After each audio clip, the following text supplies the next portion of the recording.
저는 올해로 결혼 11년 차 초등학교 다니는 아들을 키우고 있는 40대 여자입니다.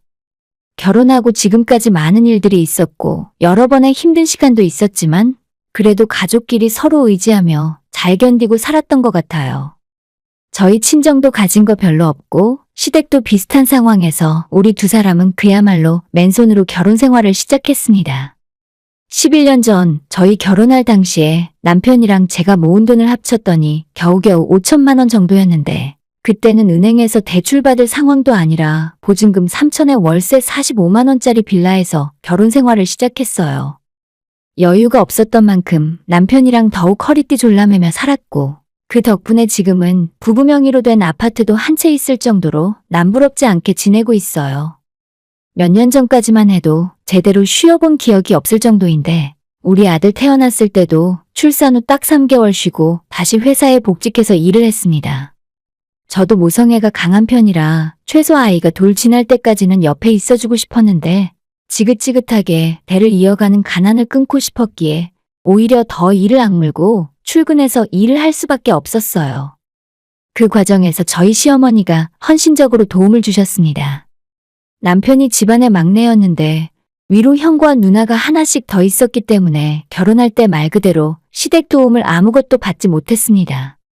안 그래도 없는 집안 형편이라서 장남 결혼할 때도 시부모님이 모으고 모아 겨우 만든 2천만 원으로 월세 보증금 보태는 것이 고작이었으니까요. 그런 집안 사정을 다 알았기 때문에 한 번도 가난한 시부모님을 원망해 본 적 없었고 오히려 저희가 더 열심히 살게 만드는 원동력이 되었습니다.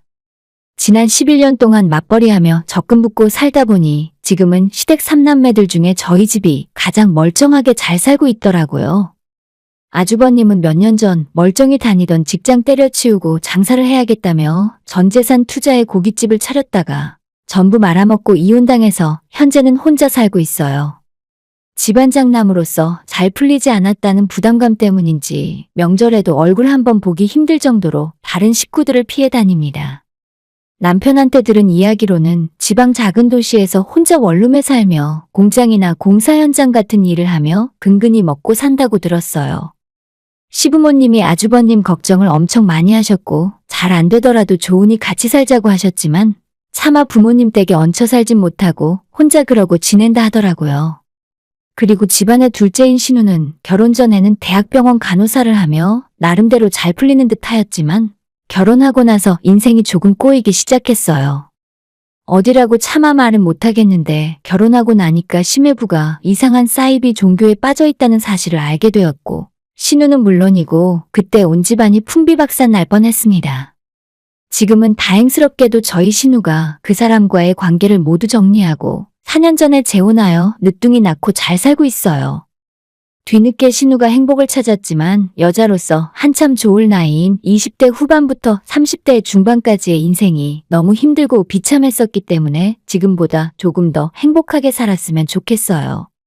아무튼 뒤늦게 재혼해서 이제 두 돌 지난 아이 키우며 바쁘게 살고 있는 신우라 본인 식구를 챙기기에도 정신 없을 거예요. 첫째 아주버님과 둘째인 신우 쪽 사정이 이런 식이라 그간 시부모님 챙기는 것은 오롯이 저희 부부의 몫이나 마찬가지였습니다. 이 집안에 제가 시집 왔을 때부터 아버님은 일을 못하시는 거나 마찬가지였기 때문에 없는 살림에서도 시부모 용돈은 열심히 챙겨드렸어요. 만약 시어머니가 저를 괴롭히거나 시집살이 시키려고 했다면 돈 한 푼이 아쉬운 우리 집안 형편에 시부모 용돈은 어림도 없었겠지만 어머님이 정말 제게 잘해주셨고 그래서 더 외면하기 힘들었어요. 제가 아이 낳자마자 석 달 만에 몸 풀고 회사로 복직하는 데 있어서 다른 누구보다도 시어머니의 희생이 정말 컸다고 생각합니다. 시댁은 저희 집에서 버스를 타고 1시간 반 정도 떨어져 있는 시골에 살고 있었는데 매주 월요일부터 금요일까지 시어머님이 저희 집에서 저 대신 애를 봐주셨어요. 물론 저도 공짜로 애 봐달라 부탁을 드린 건 아니고 왕복 차비는 빼고 매달 80만 원씩 용돈을 드렸었는데 마음 같아서는 더 많이 드리고 싶었지만 저희 살림도 빠듯해서 더는 무리를 할 수가 없었죠. 어머님이 매주 월요일 저희 집에 올라오셔서 금요일 저녁에 시댁으로 돌아가는 생활을 거의 2년 정도 하셨고 덕분에 가장 힘든 시기를 비교적 수월하게 넘길 수 있었습니다. 저희가 그리 잘 산다고는 할 수 없지만 그래도 이 정도라도 평범하게 살 수 있는 건 시어머니 덕을 빼놓고 이야기할 수 없어요. 그런데 작년 초에 시아버님이 노안으로 돌아가시고 그 이후로 시골에 혼자 남아 살게 된 어머님이 자꾸 마음에 걸리더라고요. 저희 시어머니도 이제는 80이 가까운 나이인데 그런 어머님이 아버님도 없이 혼자 사시다가 큰일이라도 나면 어떻게 하나 걱정이었습니다. 그렇다고 상황 어려운 아주버님에게 뭔가 기대할 수 있는 것도 아니고 신우는 이제 재혼해서 어린 아이 키우는 입장이라 만약 자식들 중에 어머님을 모시고 살아야 한다면 그 집은 저희밖에 없는 상황이었죠. 물론 제가 시어머니에게 악감정이 없고 감사하는 마음이지만 모시고 같이 산다는 것은 정말 쉬운 결정은 아니었습니다. 시댁 형제들 중에 저희 집이 가장 나은 편이라지만 그렇게 여유 있는 살림은 아닌데다가 아들까지 공부시켜야 하는 상황에서 선뜻 결정을 내리기 힘들더라고요. 그렇다고 어디 아픈 곳도 없는 시어머니를 요양원에 가시라 할 수도 없는 일이고 근처에 병원도 없는 시골에서 계속 혼자 사시게 하는 것도 안 될 일이었죠. 여보, 진짜 내가 염치 없는 부탁인 건 아는데 우리 엄마, 우리가 모시자. 평생 아버지랑 살면서 고생만 하셨고 노년에라도 좀 편하게 해드리고 싶어. 우리 엄마 성격은 당신도 알잖아. 엄마 모시고 같이 살더라도 당신한테 이거 해라 저거 해라 눈치 주고 살림 간섭하실 분 아니야. 쉽게 결정 못 내리고 몇 달 동안 고민만 하고 있었는데 남편의 진심 어린 부탁으로 어머님과 함께 한번 살아보기로 했어요. 만약 같이 살다가 정사이가 안 좋아질 것 같으면 그때는 우리 집 근처에 어머님 혼자 사실 수 있는 작은 집을 얻어드리기로 하고 일단 시골 사시던 어머님을 저희 집으로 모셨죠. 그렇게 시작된 어머님과의 합가는 제 예상과는 완전 정반대였어요. 그래도 조금은 불편하지 않을까. 아무리 그래도 시어머니와 며느리 사이인데 같이 살다 보면 불화가 생기고 제가 하는 살림살이가 어머님 성에 차지 않으면 어쩌나 하는 걱정들이 있었는데 완전 쓸데없는 기우나 마찬가지였습니다. 제가 어머님의 눈치를 보는 것이 아니라 어머님이 제 눈치를 더 많이 살피며 지내셨고 집에서 절대 집안일 하지 마시고 편히 계시라고 말씀드려도 낮에 온 집안 청소며 빨래까지 매일 해놓으셨어요. 저도 아이 키우고 회사 다니면서 나름대로 집안일을 열심히 한다고 생각했지만 어머님이 저희 집에서 같이 사신 뒤로부터 너무 깨끗해지고 제가 퇴근하고 돌아오면 아무것도 할 것이 없을 정도였습니다. 오히려 제가 너무 죄송한 마음이 들어 제발 일하지 마시고 편히 지내시라고 몇 번이나 말씀드렸는데도 시어머니는 이렇게 해야 마음이 편하니까 말리지 말라면서 계속 집안일을 도맡아 하셨죠. 회사에서 늦게 퇴근하는 날에도 예전 같았으면 집에 혼자 있을 아들 걱정에 발을 동동 굴렀었지만 이제는 어머님이 집에 계시니 얼마나 마음이 놓이는지 몰라요. 제가 퇴근하기 전까지 학원 갔다 돌아온 아이에게 간식도 챙겨 먹이시고 장을 봐서 냉장고에 음식을 채워놓으면 어머님이 알아서 반찬과 국을 끓여서 저녁 식사 준비까지 완벽하게 다 해놓으십니다. 저는 오히려 어머님과 같이 살기 전에는 내가 어머님 입에 맞는 음식을 해드려야 한다는 부담이 있었지만 막상 같이 살아보니 주말 이틀을 제외하면 대부분 어머님이 직접 식사 준비를 다 해놓으시는 바람에 요리할 새가 없더라고요. 이렇게 모든 것을 다 해주시는 어머님에게 용돈이라도 넉넉하게 드려야겠다는 생각에 매달 50만 원씩 용돈을 챙겨드리겠다 했더니 자기는 돈 많다며 용돈 필요 없다고 한사코 거절을 하시는 겁니다. 어머님, 이제 일도 안 하시는데 저희가 드리는 용돈도 안 받으시면 어떡해요? 여기는 시골도 아니라서 밖에 나가면 전부 돈 필요한데 주머니에 용돈이라도 없으면 마실 나가서 계실 곳도 없어요. 50만 원이 큰 돈은 아니었지만 저희가 매달 부담 없이 드릴 수 있는 최대한의 금액이었고 드릴 때마다 필요 없다고 거절하셨기 때문에 나중에는 어머님 계좌에 말없이 돈을 넣어드렸어요. 하지만 그럴 때마다 다시 현금을 찾아와서 안방 제 화장대 위에 돈을 올려놓으셨고 어머님 입장에서 큰돈을 한 번에 드리니까 부담되어 안 받으시나 하는 생각에 틈날 때마다 3만 원, 5만 원씩 작게 용돈을 드렸지만 그 돈조차 마트에서 장바다가 반찬 만드시거나 저희 아들한테 간식 사주는 용도로 전부 쓰시더라고요. 올 봄부터 어머님과 같이 살기 시작했으니 벌써 반년이 훌쩍 지났는데 단 한 번도 제가 드리는 용돈을 받은 적 없으셨고 오히려 가만히 생각해보면 어머님께서 종종 과일이나 간식거리를 사서 들고 오는 경우가 더 많았습니다. 당시에는 큰돈이 아니라고 생각해서 그랬는지 저도 별다른 생각이 없었는데 시간이 지날수록 점점 더 이상해지더라고요. 일도 안 하시고 큰 재산이 있는 것도 아닌 어머님이 대체 무슨 돈으로 자꾸 간식을 사오고 손자한테 몇천 원씩 용돈도 쥐어주시는 건지 궁금해지기 시작했어요. 남편에게 혹시 어머님께서 시골집 처분한 돈을 꺼내서 쓰고 계신 거냐고 물어봤었는데 시댁집이랑 땅 판 돈은 애초에 그리 큰 돈도 아니고 전부 어머님 통장에서 한 푼도 줄어들지 않고 그대로 있다 하더라고요. 한 가지 더 이상한 점은 제가 출근한 낮 시간에 어머님에게 전화를 걸어보면 집에 계신 적이 없으시고 항상 마실 나왔다고 하면서 밖에 계셨어요. 남편과 저 몰래 어디서 아르바이트라도 하고 오시는 건가 생각도 해봤지만 기계도 잘 만지지 못하고 나이도 내일 모레 팔순이신데 그런 어머님에게 어떤 사장이 일자리를 주겠나 싶더라고요. 어머님에게 직접 대놓고 돈이 어디서 자꾸 나시는 건지 물어볼 수도 없고 회사에서 일하고 있는 낮 시간에 몰래 따라다니며 미행을 할 수도 없었으니 계속 그 부분은 궁금한 상태로 남아있었죠. 하지만 얼마 전에 퇴근하고 집에 들어오는 저를 아파트 정문 경비 아저씨께서 할 이야기가 있다고 하면서 붙들어 세우시더라고요. 1503호 맞으시죠? 저기 다른 게 아니라 앞으로 아파트 뒤쪽 공터에 리어카를 세워두면 안 될 것 같아서 말씀드리는 거예요.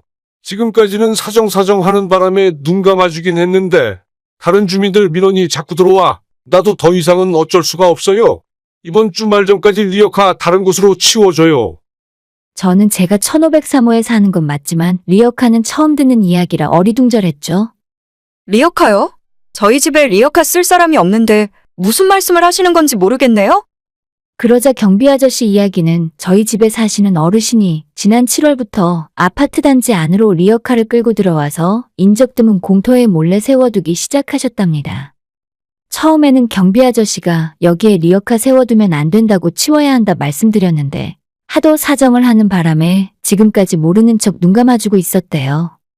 하지만 얼마 전에도 1층 사는 주민들에게 리어카 치워달라는 민원이 관리사무소로 들어와서 더는 사정을 봐줄 수 없다며 제발 치워달라는 말씀이었죠.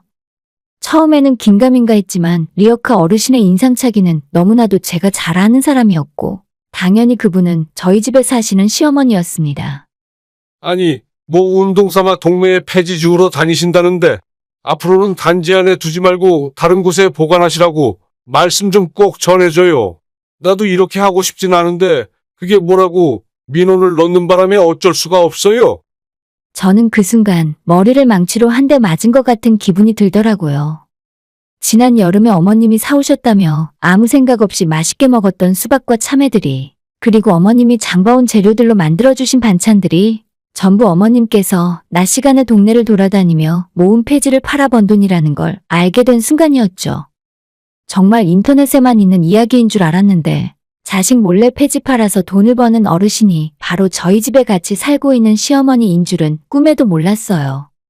집으로 바로 들어가지 않고 경비 아저씨가 말하는 아파트 뒤편 공터로 가봤더니 얼마나 오래 끌고 다니셨는지 손때가 묻고 낡은 리어카가 덩그러니 세워져 있더라고요. 남편에게도 차마 이야기 못했고 집에 들어와서 어머님 얼굴을 보니 눈물이 쏟아질 것 같아서 아무런 말을 할 수가 없었습니다. 결국 다음날 회사에 하루 월차를 내고 몰래 출근하는 척 똑같은 시간에 집을 나섰어요. 그리고 주차장에 있는 제 차 안에 숨어서 어머님이 집에서 나오시길 기다리고 있었죠. 저희 두 사람 출근하고 아들까지 학교에 간 뒤 아침 10시가 조금 넘은 시간에 어머님이 집에서 나오셨고 설마 했지만 역시 아파트 뒤쪽으로 가셔서 리어카를 끌고 나오시더라고요.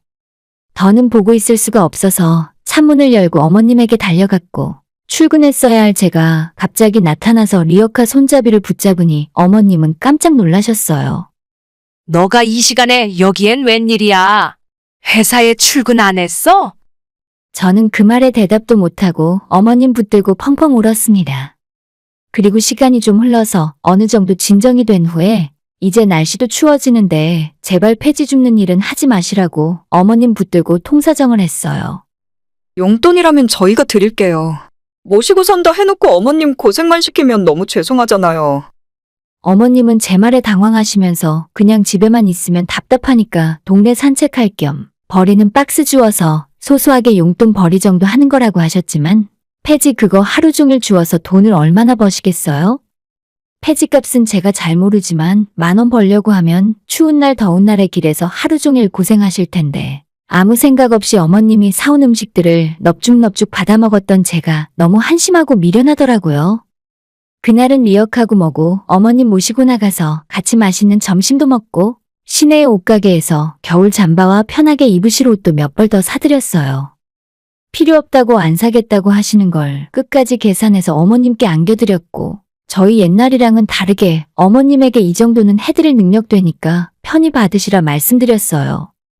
그날 저녁에 퇴근하고 돌아온 남편에게 모든 사실을 이야기했고 어머님과 셋이 한참을 이야기해서 앞으로 더 이상 폐지는 줍지 않는 쪽으로 약속을 받았습니다. 집에서 있기 심심하시면 아파트 뒷산에 있는 등산로를 산책하시거나 다른 취미를 찾아보시라고 말씀드렸어요.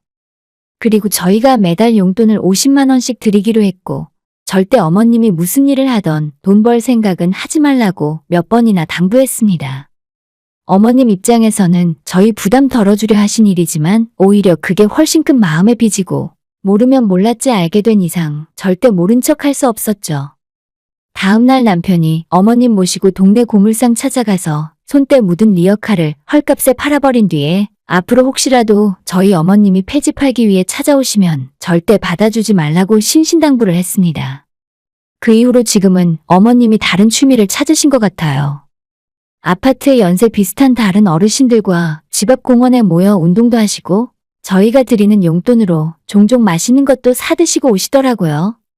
저희가 언제까지 같이 살 수 있을지는 몰라도 우리 집에 같이 계신 동안에는 어머님이 편히 지내시길 바라는 마음입니다. 남들만큼 효도는 못 해드리더라도 제가 할 수 있는 만큼은 최선을 다하고 싶어요. 더는 불편해 하시지 말고 내 집이다 생각하고 지내셨으면 좋겠습니다. 오늘의 사연은 여기까지입니다. 구독과 좋아요, 알림 설정 부탁드려요. 다들 행복하시고 좋은 하루 되세요.